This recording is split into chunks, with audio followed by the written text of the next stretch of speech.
the garage is a bit of a mess, and I want to try and do something to this guitar body. So I'm just going to carefully put it here for the minute, like that. And then I'm going to do a quick tidy up. Well, that looks a bit better. A little bit more room now to do something with the guitar. So here it is.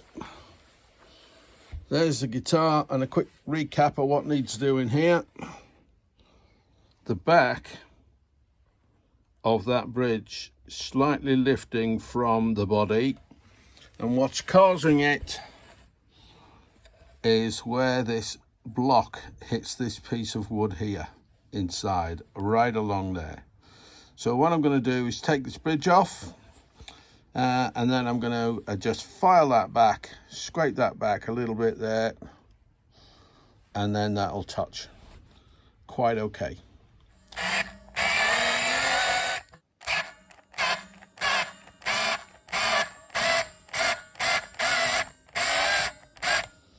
I'm just loosening off the tension on these springs a little bit, which is just going to help me pull them out of the sockets, pull these springs out of these sockets here. Okay, so that's the plan.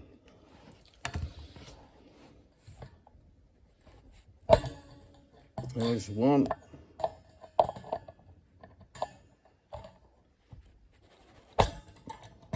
Two.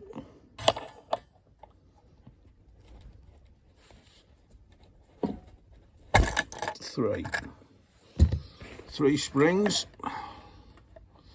off the back, and then all we need to do is turn it over, undo these,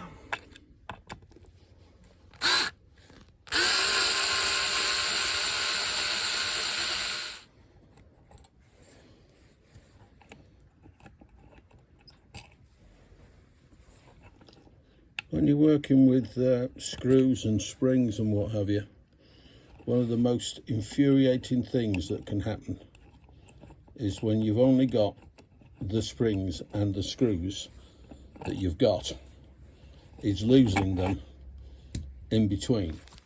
So I tend to use yogurt pots. Put all of the 6 screws in the yogurt pot and put the springs in there. Pop that to one side, and you now know where they are.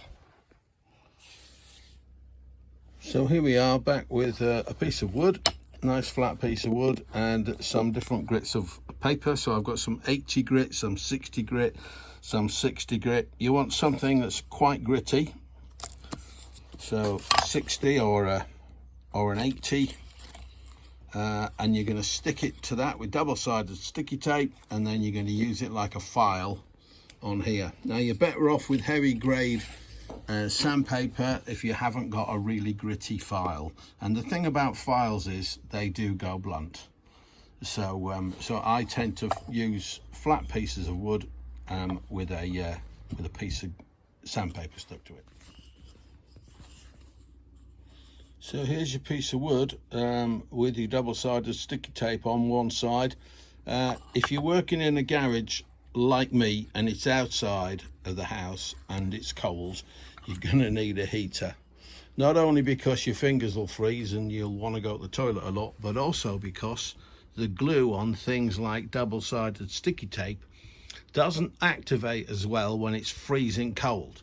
So it's a good idea just to warm up that adhesive just a little bit over a heater, in order that you can get the adhesive activated on the tape, and then hopefully it will stick to the wood an awful lot better. Now it's good double-sided sticky tape. This is supposedly super glue sticky tape. Well, hasn't stuck to my fingers yet, so you know.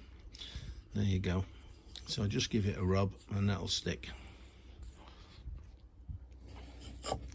So we can peel that off now and see that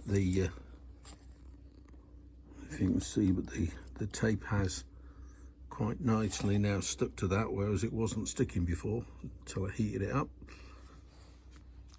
So there it is, and you can just see the tape overhanging the end. And now what I'm going to do is just place this sandpaper, abrasive paper on there. Just turn it over and give it a good press on the other side, and then I'll just draw a line down there with the standing knife and it'll take it off. It's a good idea to have a spare piece of wood to do that on. So here's a spare piece of wood to do it on. Bit of MDF. And I'll just run that down with a standing knife and take it off. So this is me on a good day. I'm tidying up as I go. Look at that lot's going back in there. That's going back in there. The wooden sanding block's going back in there. Even this little bit of paper here is going back in there. I'm going to put the lid on. Oh. There we go.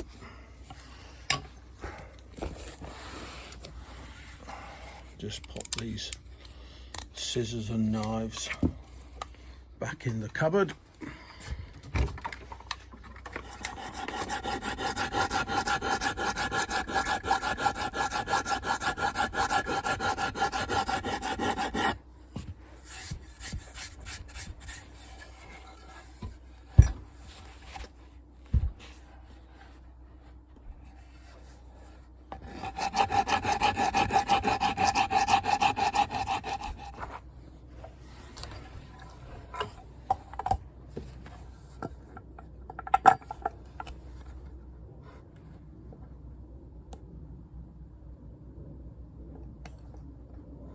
Okay.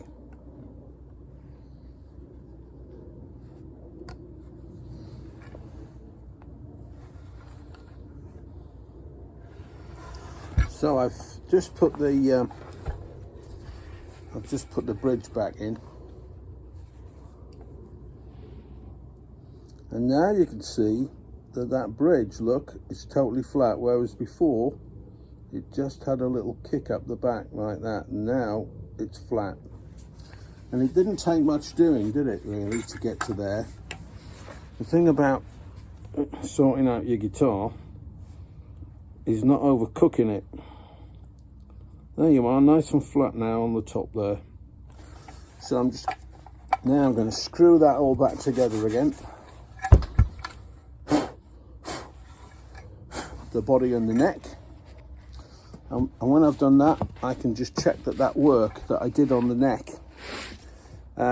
is actually going to get me the kind of action I want. Before I go any further with the guitar, if I get the body and the neck right, and I can put some strings on and I can get the action and get it to play okay before I even paint it or do anything else to it. I will have to set it all up again once I've done all that, but at least I'll know that the mechanics of the guitar and the whammy bar and everything work just fine. Okay. See you in a bit.